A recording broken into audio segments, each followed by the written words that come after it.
Welcome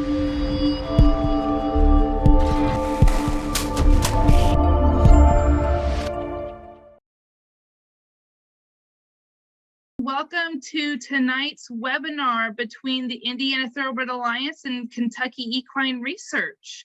My name is Megan Arsman, and I do the media and education consulting for the Indiana Thoroughbred Alliance.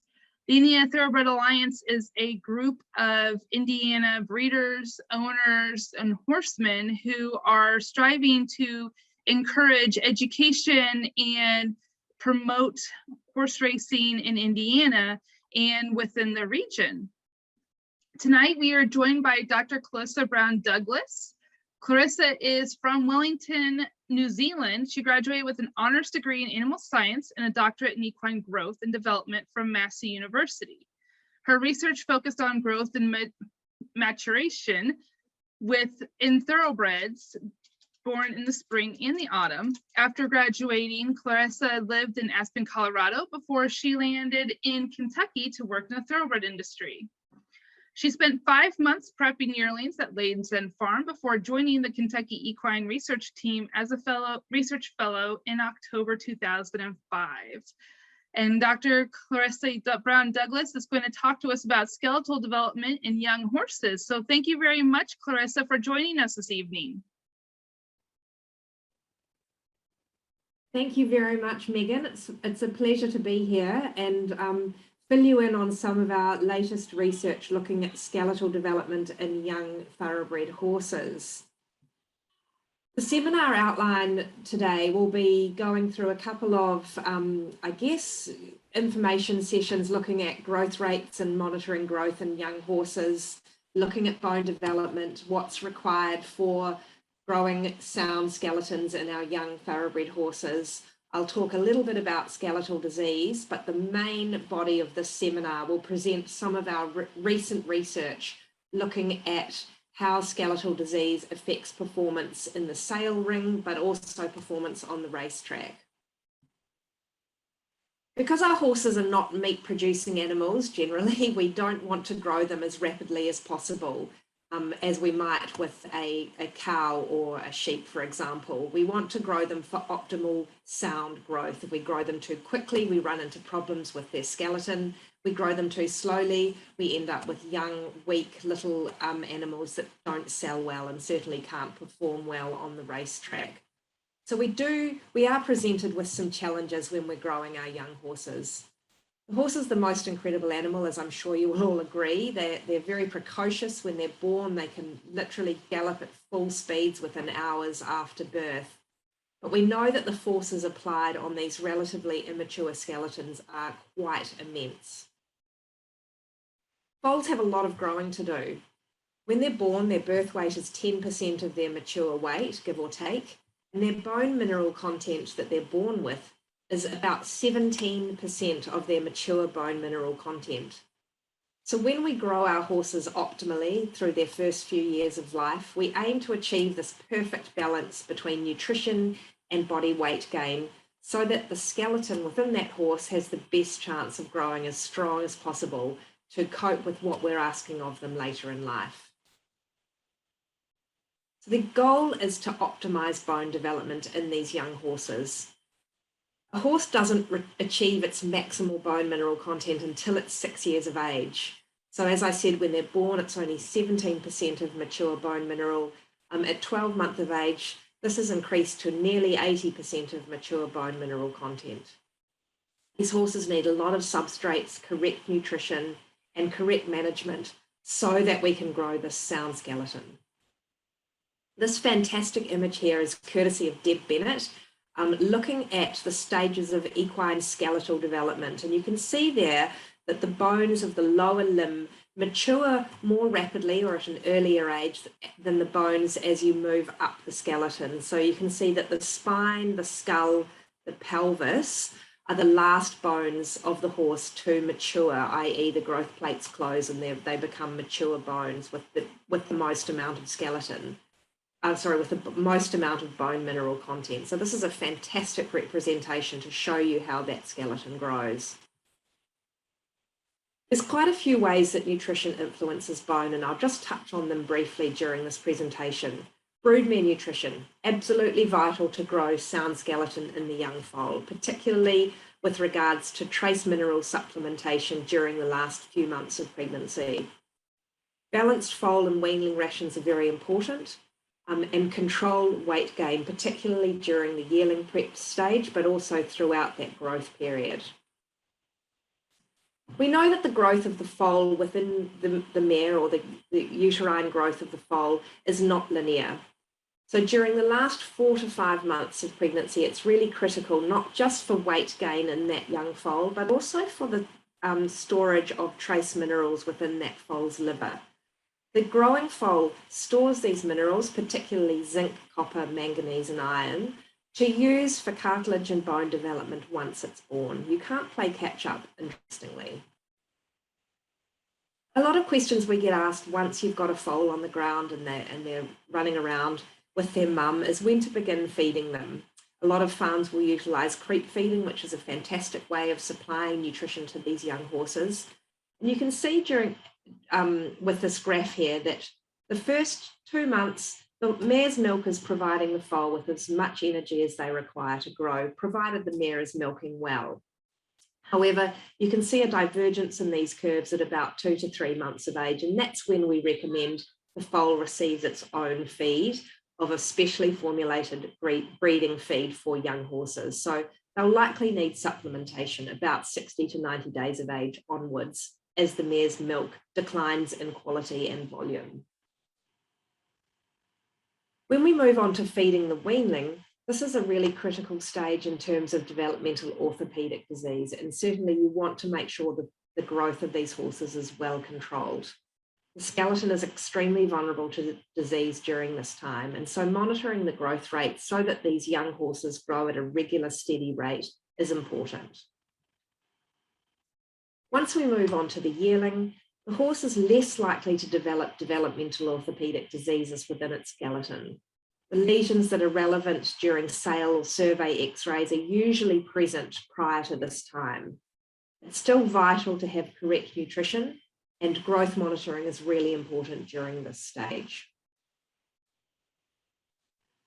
The skeleton's been studied a lot during the young growing phase of thoroughbreds, and this particular study that I'm going to talk about here was a pilot study on about 30 weanlings raised in Kentucky, and we could see when we measured bone mineral content during their first year of life that the bone mineral content did increase with age. However, there was a really interesting drop in bone mineral density during those winter months of November through February. And this subsequently increased as the spring pasture flush came through during April, etc., also with an increase in exercise as well. There's many reasons why this drop in bone mineral density occurred in the winter months.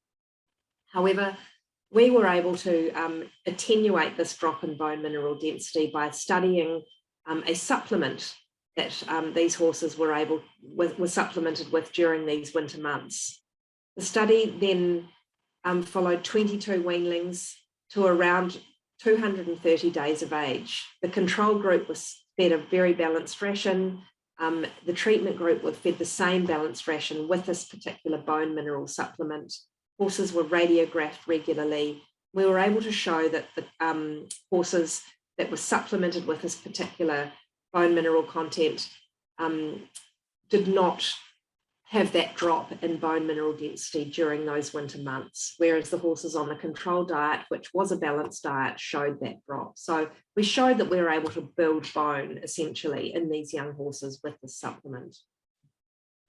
We know that there's lots of factors that help with building bone, and obviously free choice exercise is a very, very big one. Not only correct nutrition, but also exercise, some impact on that bone helps build bone.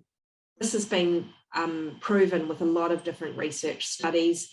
A particular one showed that weanlings undergoing forced exercise up to yearling age had increased cannon bone mass.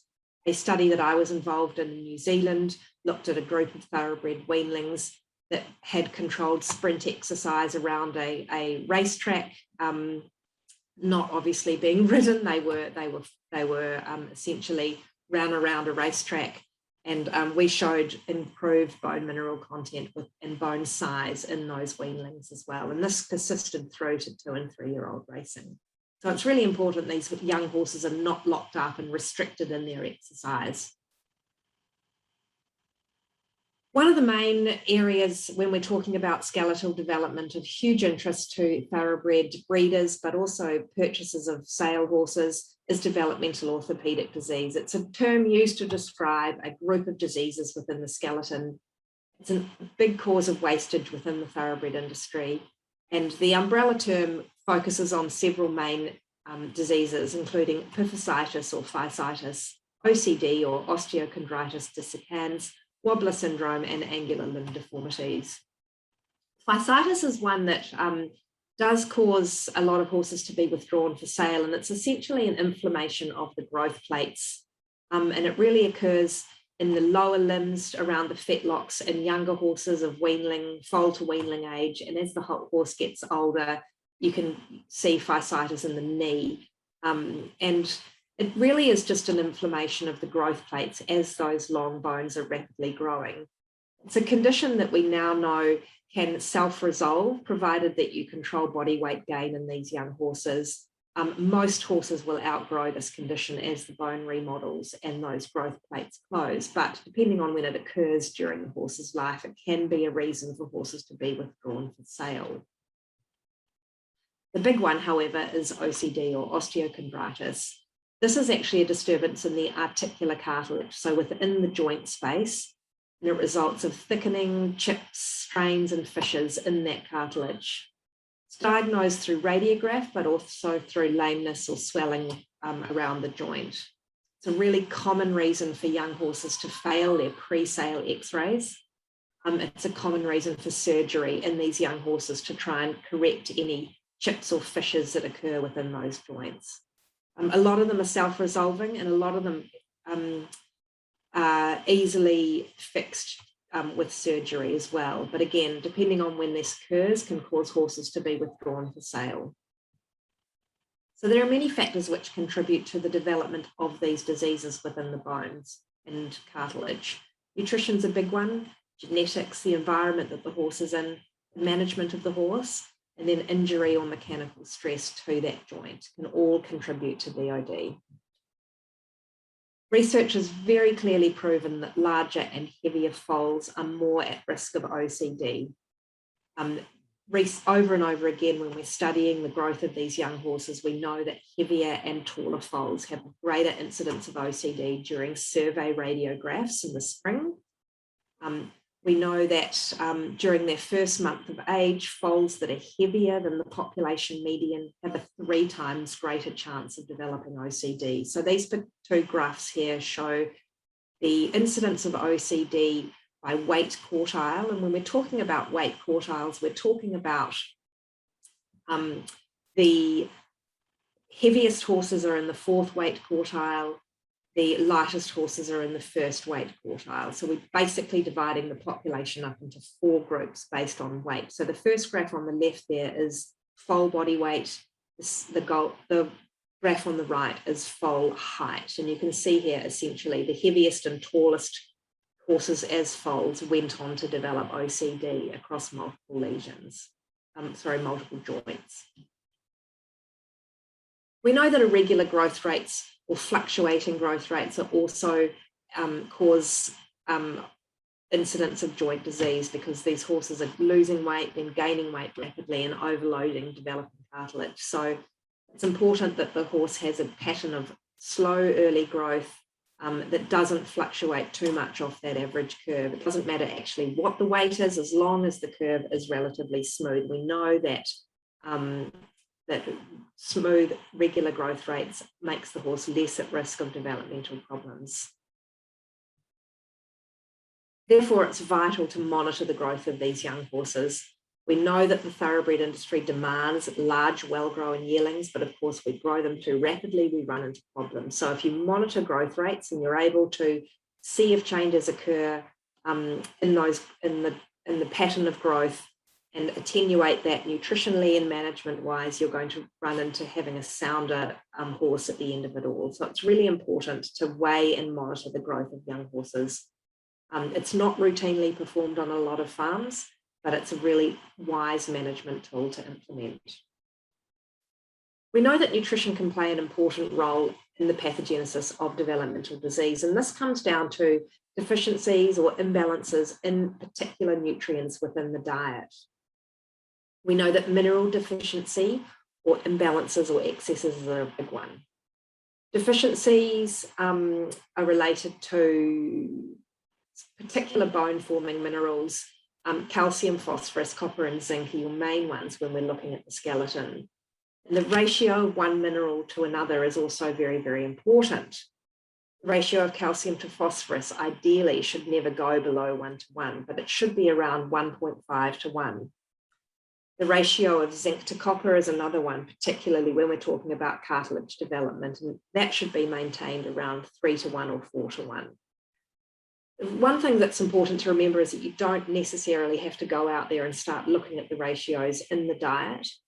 If you get your diet formulated by a qualified nutritionist and work with your veterinarian, the feed companies and nutrition experts do take these ratios into account when they're designing diets for young stock. So there are experts out there to help with balancing these rations. Another cause of poor feed choice when we're talking about contributing to DOD is inappropriate selection of feed for young horses. So feeding a young horse a feed that's designed for a mature horse or a sport horse probably won't have enough of the right substrates for bone growth. Feeding straight cereal grains with no additional vitamin and mineral premix is another one.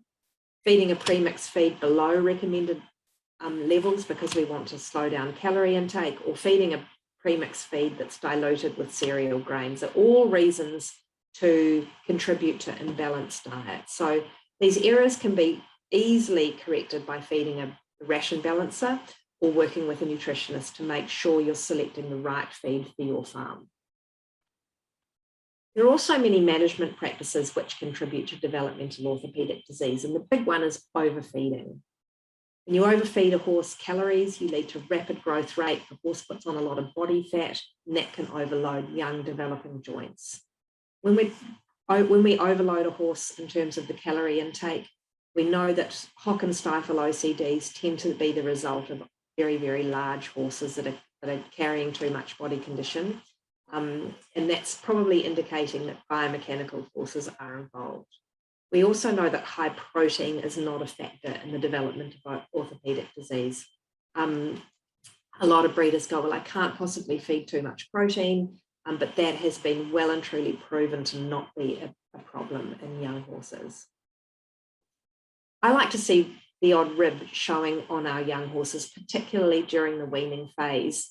It's not hugely fantastic to look at in terms of seeing a ribby horse, but ribby is actually okay because provided you're feeding a nice balanced ration, keeping the horse slightly leaner, but ensuring that they've got the substrates to grow is fantastic in terms of ensuring that the skeleton is growing, but the horse is not putting on too much body fat and overloading those young joints. We know that excessive calories are linked to developmental orthopedic disease, but we also know now that the source of the calories might be important. So calories are found in carbohydrates, so fibers, starches and sugars, also protein and fat. KER did some work a while ago looking at plasma glucose and insulin response, which tends to increase at quite a high level when the horse is fed high levels of starch or non-structural carbohydrates found in grain. We found that horses had a greater glucose and insulin response when they were fed this grain, and these horses that had this great response tended to go on to have OCDs.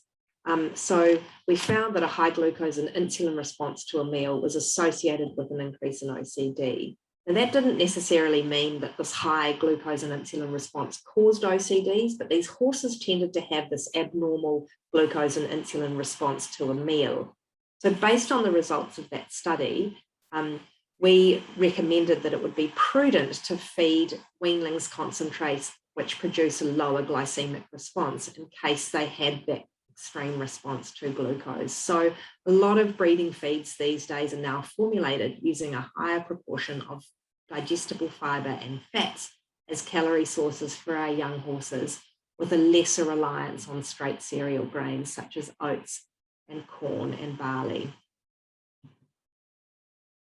So you can reduce the risk of OCD or DOD through nutrition by monitoring your broodmare nutrition, ensuring that the mares are fed adequate amounts of trace minerals during pregnancy, monitoring growth rates in your young stock, balanced nutrition during growth, so have a nutritionist formulate your diets for your young horses, and feeding a low glycemic feed are all management practices that can reduce your risk of developmental orthopedic disease during the growth period of your young thoroughbreds.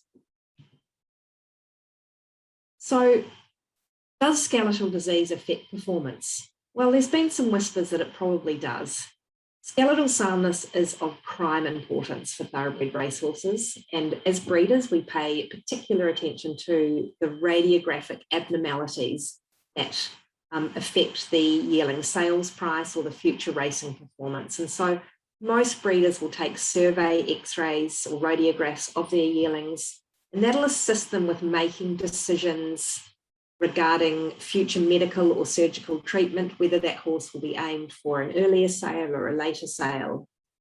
The industry does expect to see about 7 to 10% of horses needing treatment, particularly with regards to skeletal disease.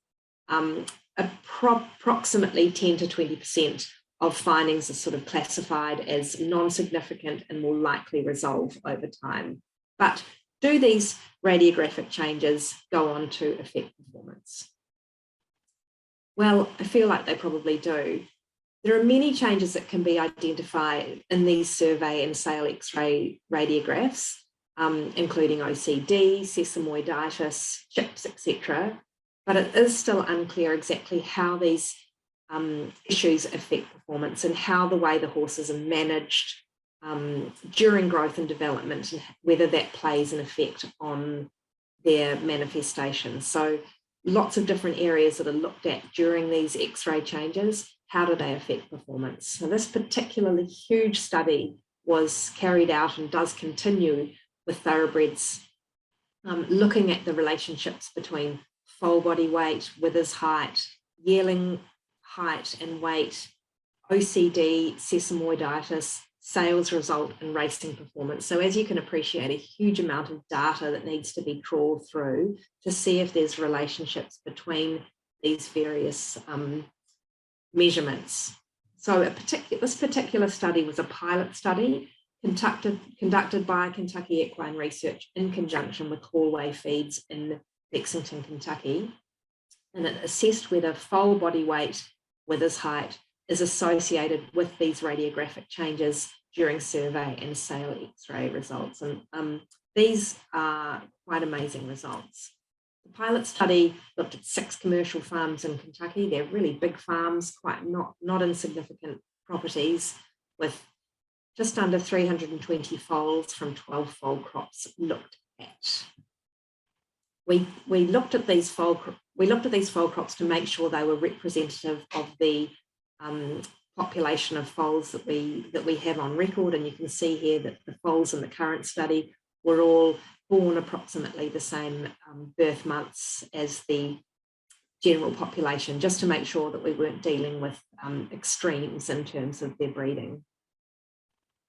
Spring survey radiographs were taken, or usually are taken, during the first spring of life, which gives breeders an indication on how their young horses' joints are going, or bone development's going. It allows them to intervene before the sale. So these generally take place in February or March, between about 300 and 400 days in these young thoroughbreds.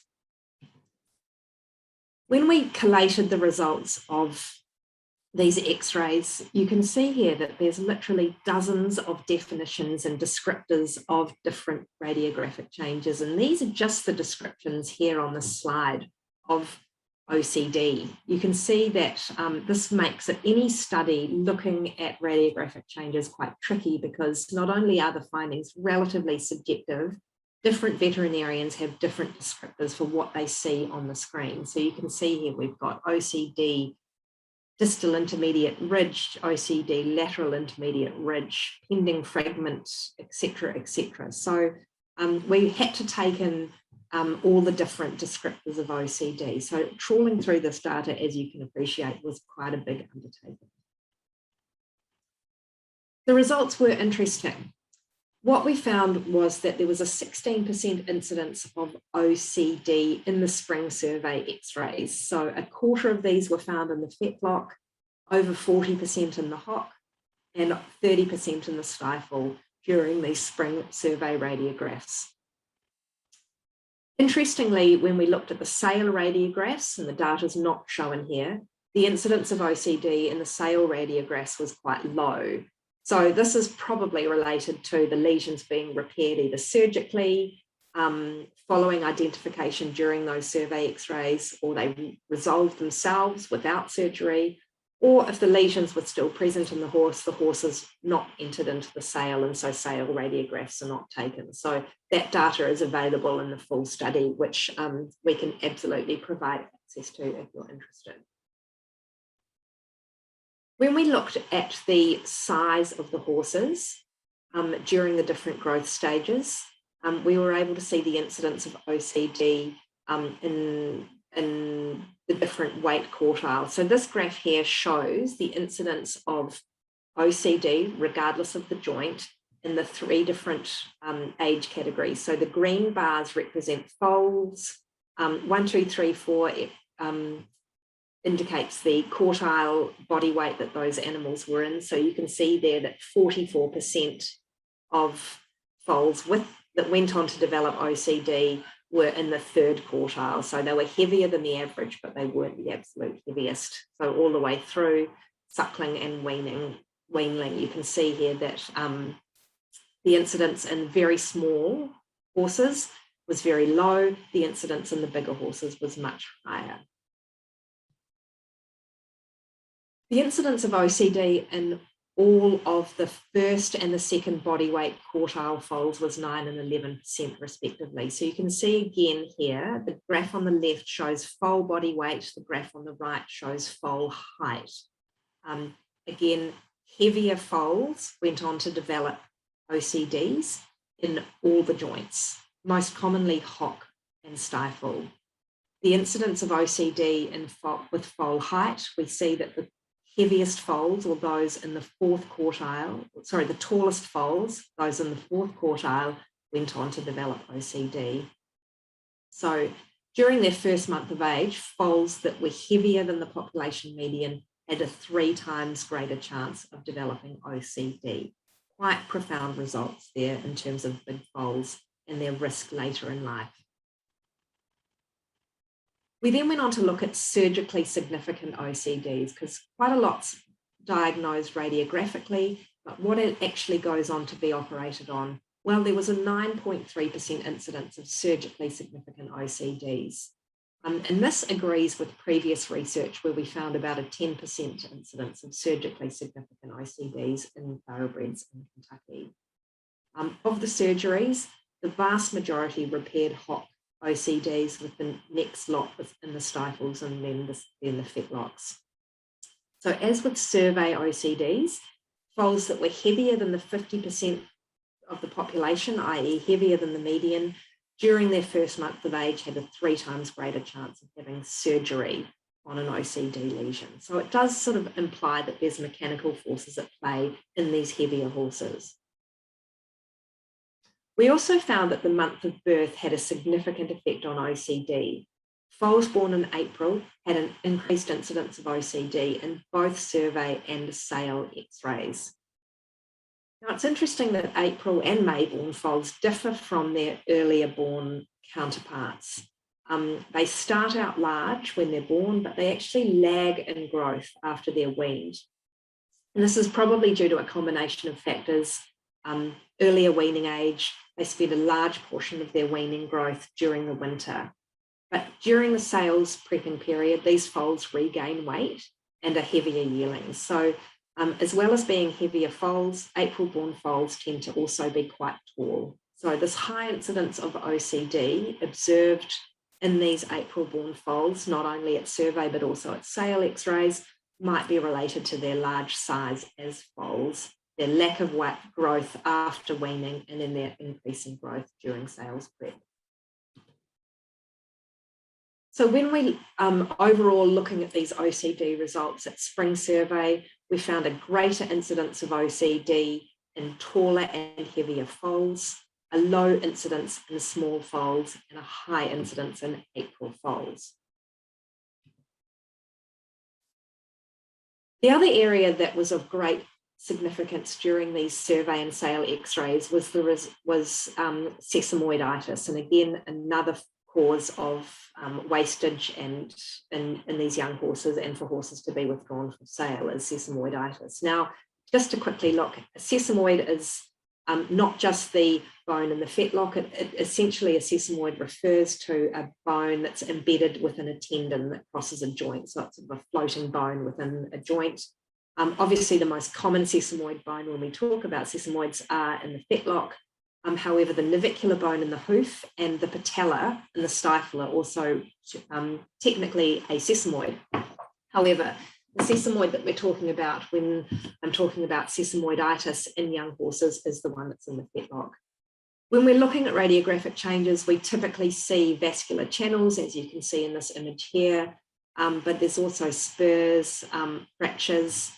Vascular channels do vary, but generally you see them on the edge of the bone and they head into the bone. They represent an area of inflammation, the attachment of the ligament, and essentially sesamoiditis refers to inflammation of the sesamoid. So there's just an image there of a couple of sesamoid bones, one with quite obvious channels. Again, there are a large number of descriptors which veterinarians use to identify and describe sesamoiditis: mild, moderate, etc., slight.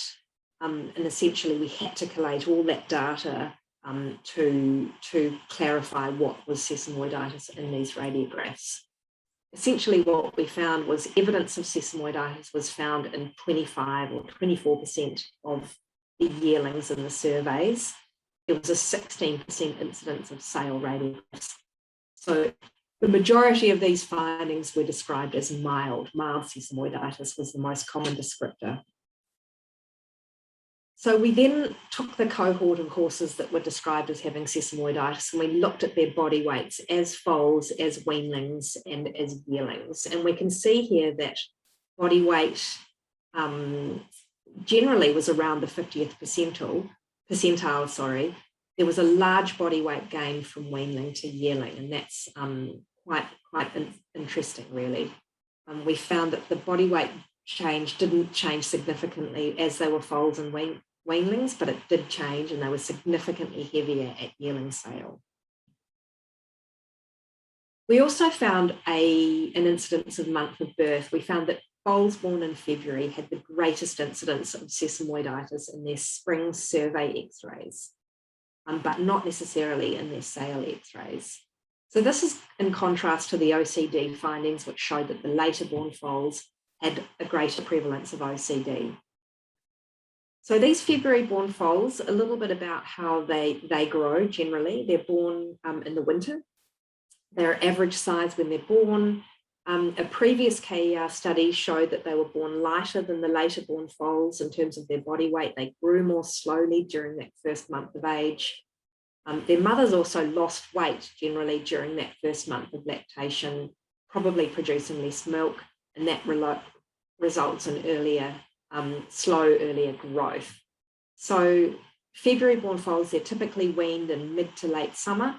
They spend most of their weanling growth period during the autumn when pasture is abundant. So this gives them the opportunity to compensate for their smaller size by growing faster during this time. And that may well play a role in developing sesamoiditis with increase in growth rates during that weaning phase.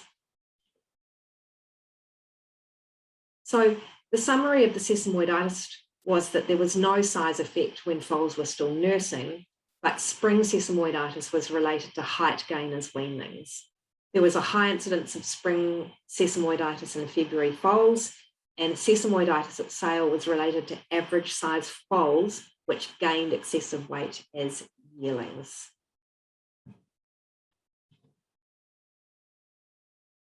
So one of the big observations of the study was that OCD and sesamoiditis occurs in different foals. In survey radiographs, the incidence of OCD was skewed towards later born foals, April born foals, which was in contrast to sesamoiditis, which was seen in the earlier born foals. What we found here is that foals, so when we looked at their body weights between 1 and 30 days, foals that developed sesamoiditis were lighter and shorter than foals that developed OCD. And then of the foals that developed OCD, well over half were heavier than the median or the 50th percentile, compared to only 48% of the foals that developed sesamoiditis. So this is just a different way of looking at that data. So bigger foals went on to develop OCD. Those that went on to develop sesamoiditis were not necessarily big as foals. So how do these data all relate to performance? Let's look at the crunch point here. This particular study showed a very strong positive correlation between both yearling body weight and withers height and yearling sale price. And this agrees with previous studies that we have done over the years to show that larger yearlings sold for more money during the yearling sales. The median price for yearlings in the fourth quartile for both weight and height was 5 times greater than foals in the first and second quartile, and 2.5 times greater than those in the height quartile, in the first height quartile. So pretty clear data there shows bigger yearlings sold for more money. But how does that affect racing performance? Well, this is the crunch point. These particular graphs here show the body weight and height quartiles of foals and yearlings who went on to race. So the top graph shows the foals with the brown bar body weight, the orange bar wither height. Horses that were in the second quartile as foals were more likely to go on to race, and fewer horses that were in the third body weight and height quartiles went on to race. So only 59% of the first quartile 59% of the first quartile height foals went on to race. So you can see here, there wasn't a huge amount of difference, but horses in that second weight quartile were more likely to race. So slightly smaller foals went on to race. We know that bigger yearlings started their racing career later in life than smaller ones. So these graphs here show age at first start when we're looking at body weight and wither height as yearlings. So bigger yearlings started later. And this is probably due to the fact that these bigger horses with bigger frames to fill out take a little bit longer to mature and fill out so that to then go on into training. These smaller horses tend to mature a little bit more earlier in terms of their body weight and condition. So that was quite an interesting finding there. We also know that there was a higher percentage of horses that raced but did not win, represented in the fourth body weight quartiles as foals and yearlings than any other size range. So the graphs here show non-winners from starters. There was a higher percentage of horses that raced but did not win, represented in that fourth body weight and height quartile. So the foals are on the left-hand side, the yearlings are on the right-hand side. Bigger horses raced but did not win. Wonder if that's to do with soundness. When we look at winners, we can see here that there was a highest percentage of winners were in the second quartile for weight and height as both foals and yearlings. So the graph on the left is foal weight and height. The graph on the right is yearling weight and height. So this is winners, the greatest percentage of winners in the second weight quartile. When we look at stakes winners, we saw that fewer stakes winners were in the first quartile for weight or height as either foals or yearlings. The highest percentage of stakes winners were in the second quartile for body weight and height as foals. So again, really interesting data here. Very, very small foals did not go on to become stakes winners.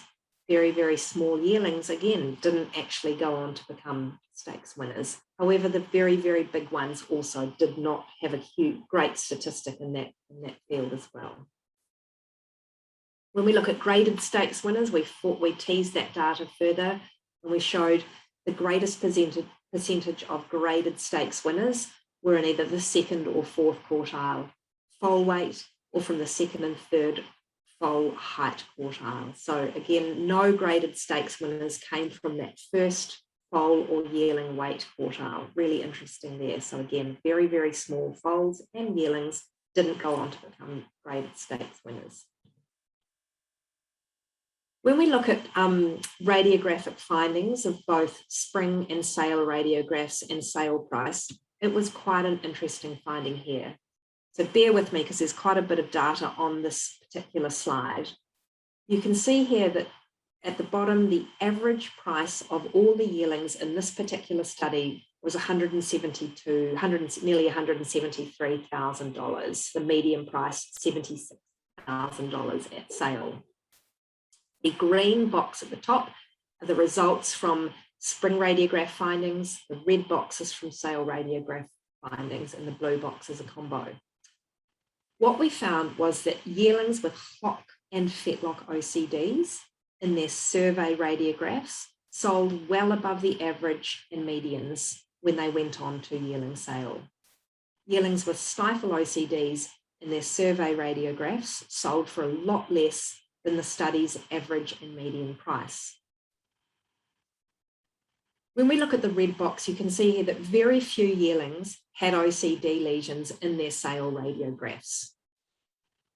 There were 2 yearlings that had stifle lesions, and they had stifle OCD evident in their survey and sale radiographs. There were no yearlings with hock OCD at the sale, and there were 4 yearlings with fetlock OCDs. So this can quite easily be described as indicating that hock OCDs that were identified at survey were either self-resolved, they were operated on and healed, or the horses were withdrawn from sale. The fetlock lesions at sale were not present in the yearling surveys, which suggests that they developed after the radiographs were taken. And also yearlings with fetlock lesions sold above the study's average and median price, and the 2 yearlings with stifle OCD sold very poorly. So what this shows is the results of the study suggest that hock or fetlock OCDs do not negatively affect sales price, but there were more yearlings with survey hock OCDs withdrawn from sale. It also indicates that purchasers are more willing to accept fetlock OCD in sales radiographs and purchase those horses, or take the risk and purchase those horses, whereas hock and stifle OCDs are a big red flag and don't sell well.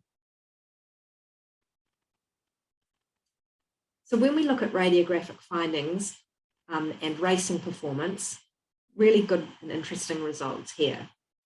This table here shows the incidence of different OCDs diagnosed during survey radiographs and the statistics when those horses went on to race. Horses with hock and fetlock OCD in their survey radiographs raced better, i.e. they had more starters, more winners, more stakes winners and more graded stakes winners from foals than horses without OCDs in their surveys. We also found that horses with stifle OCD had a similar starters to winners than yearlings without OCD, but they had no stakes winners. When we look at the percentage of starters based on survey OCD results, of those that started in at least one race, those with stifle OCD in their survey radiographs had fewer winners and no stakes or graded stakes winners compared with OCD in the other joints, or those with no OCD. So interestingly, in this particular table, those with OCD in the hock and or fetlock had more winners and graded stakes winners than those without OCD, which actually further supports the view that hock and fetlock OCD have less of an impact on performance than stifle OCD diagnosed at survey X-ray. Now, this is an awful lot of data to process. It's an awful lot of data to try and explain. And there is a paper available if you would like to further nut through these results. So we are able to provide that to you. So just certainly comment or email if you'd like to have access to that paper, because I've realised that as I go through this, there's an awful lot of data to process.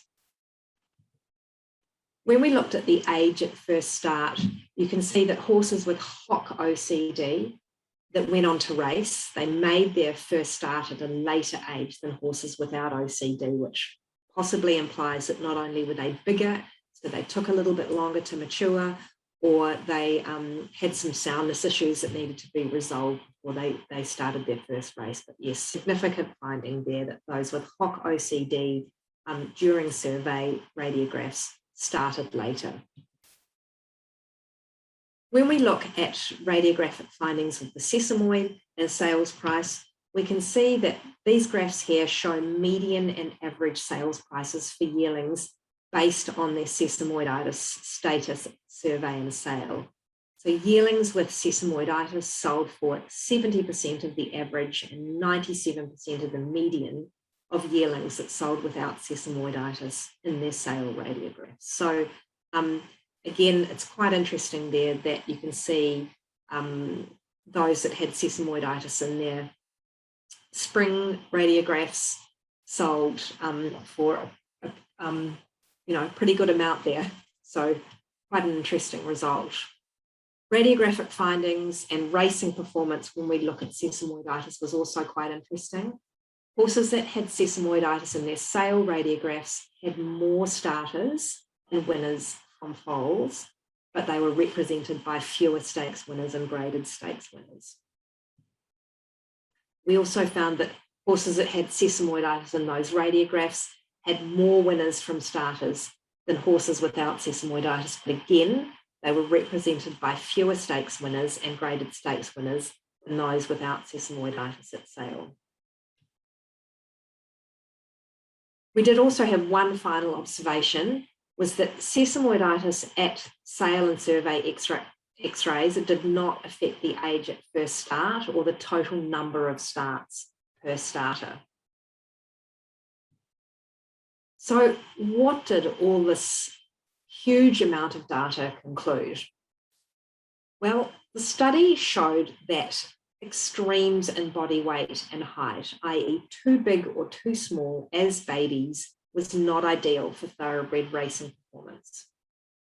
However, since large body weight and height are rewarded in the sale ring, we do need to strike a balance between size and soundness to achieve commercial success. Small foals, those within the first 30 days of life, are less likely to develop developmental orthopedic disease, particularly OCD. But when they're grown quickly as yearlings to make up for that small size, they're more likely to develop sesamoiditis. Month of birth does have a critical part to play in how foals grow. They might play an important role in both OCD and sesamoiditis. So February-born foals are born small, they grow faster once they're weaned, and they go on to have a higher incidence of sesamoiditis at sale, while the opposite is true for later-born foals. Those born in April and May, they're born large. They lag post-weaning in terms of their growth rates. They may experience compensatory growth during sales prep time, and they have a higher incidence of OCD at survey, X-ray, and at sale. But remember that correlation is not necessarily causation. So just because April-born horses have a greater incidence of OCD doesn't mean that April-born horses will have OCD. It's not necessarily causation. So if we can adjust mare feeding or dam feeding to compensate for the poor pasture availability or nutritional deficiencies, if we can maintain consistent growth rate, these later born foals, particularly post-weaning, that might help to reduce the incidence of these skeletal disease in these horses. The results of the study confirmed that larger yearlings sold for more money, while those that were below the average weight at birth or as foals and as yearlings had the higher percentage of stakes winners and stakes winners, but the tiniest ones did not. Hock and fetlock OCD did not adversely affect sales price or racing performance, but horses with hock OCD were older at their first start and were more likely to be withdrawn from sale. Stifle OCD adversely affected both sales price and racing performance. Sesamoiditis at sale reduced sale price. That's pretty clear. Horses with sesamoiditis at sale had more starters and winners from foals and more winners from starters, but they had fewer stakes winners and grade stakes winners. Sesamoiditis in either survey or sale x-ray did not affect age at the start. So really a lot of data to trawl through. So what's next in this great big study? Well, we're in the process of collecting a lot more data. The study only involves 318 foals that got followed through from birth to racing, and it only involved cohorts within Kentucky. So we are looking at collecting data from other thoroughbred breeding areas in the world, including Australia, where I currently live, and that's with the goal of seeing if we can identify at-risk foals earlier, if we can modify feeding and management practices to reduce problems, and ultimately raise better, sounder racehorses with really lovely, strong skeletons.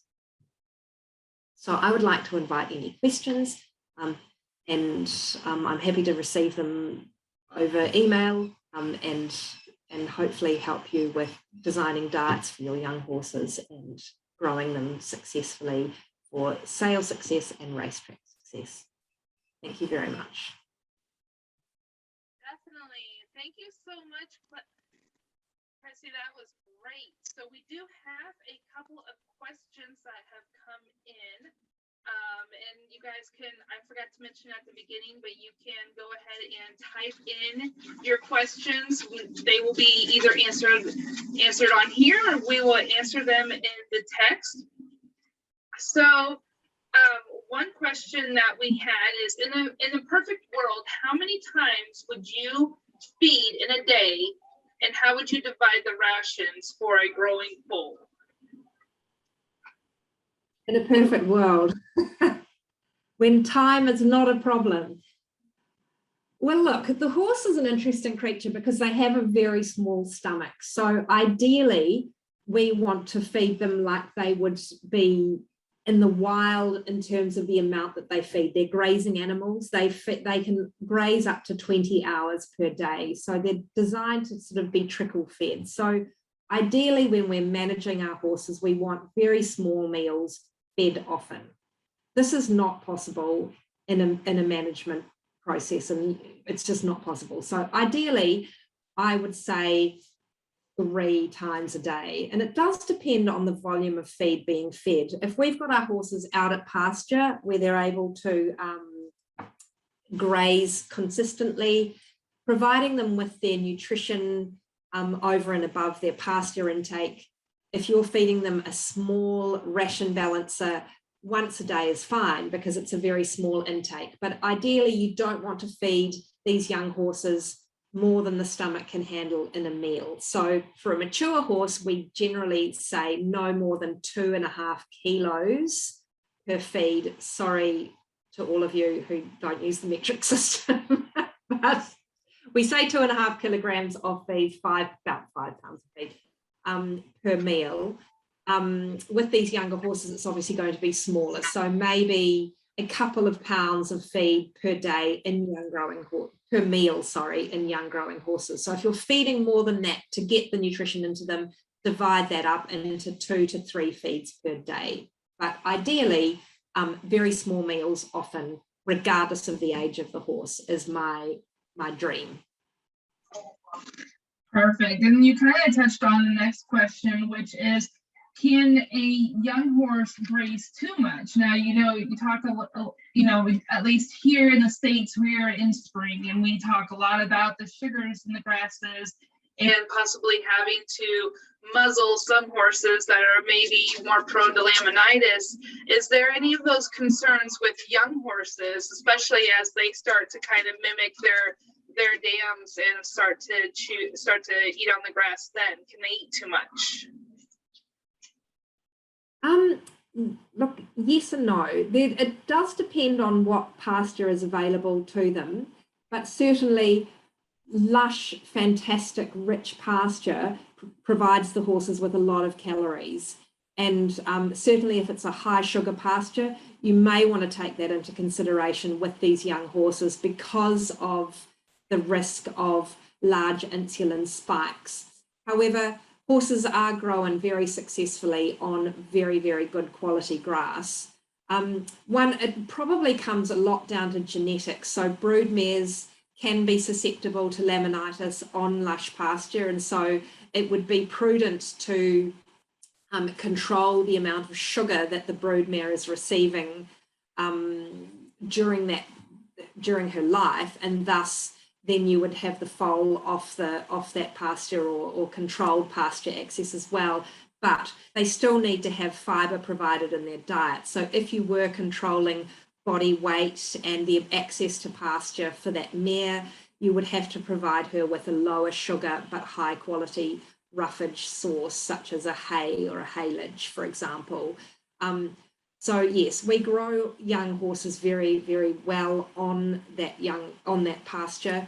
Generally, we don't see problems related to laminitis in those younger horses unless there's mechanical forces involved or obesity is a problem. But we can grow them well on grass. They're less at risk than a mature horse with obesity or metabolic related conditions, but you should monitor it, particularly with regards to excessive body weight gain.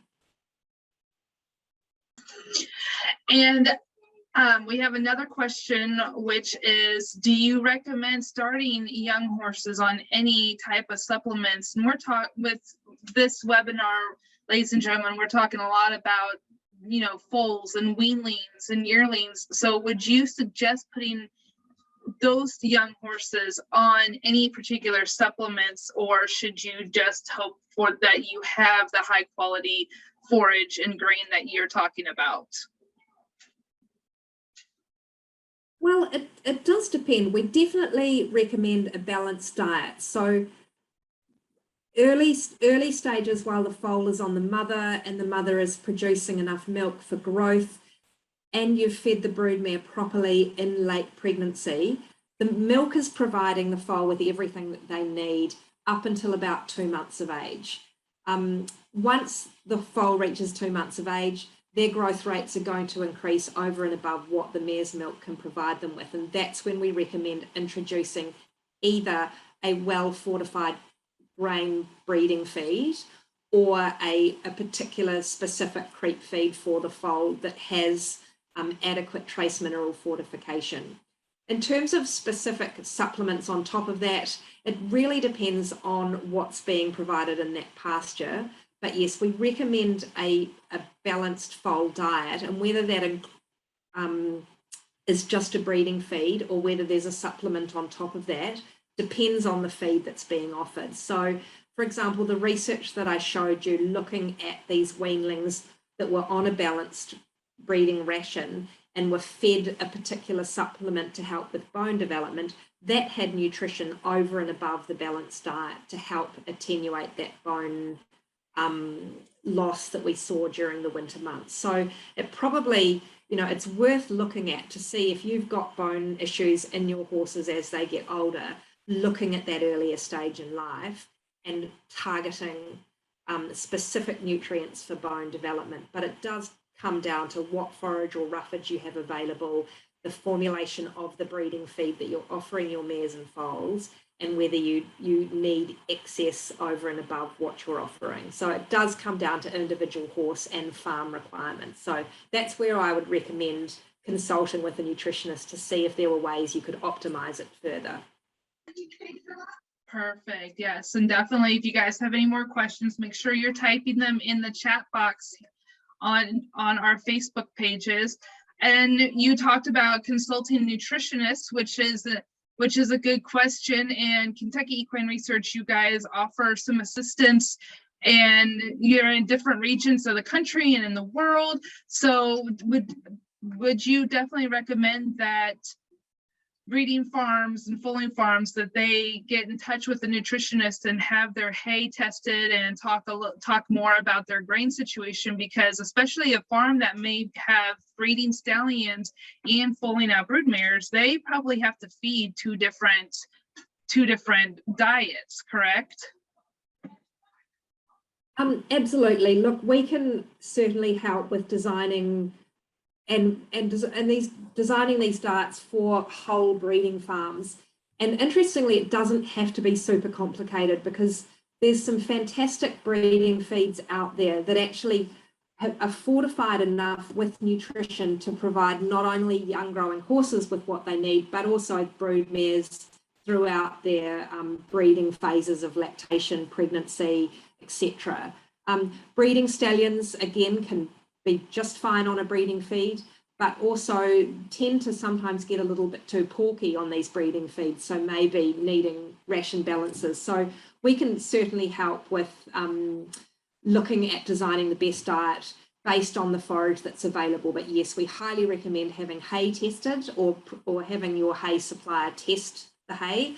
And also having pasture and soil tests done, because often, particularly when we're talking about the skeleton, there can be changes in the soil composition that affects how the grass stores its nutrients, and then that can go on to affect bone and cartilage development. So certainly, if you're seeing some problems in young horses' joints, you think you're doing the right thing nutritionally, it's a very good idea to dig down even further and look at pasture and soil samples. So we can certainly help access those tests for you as well.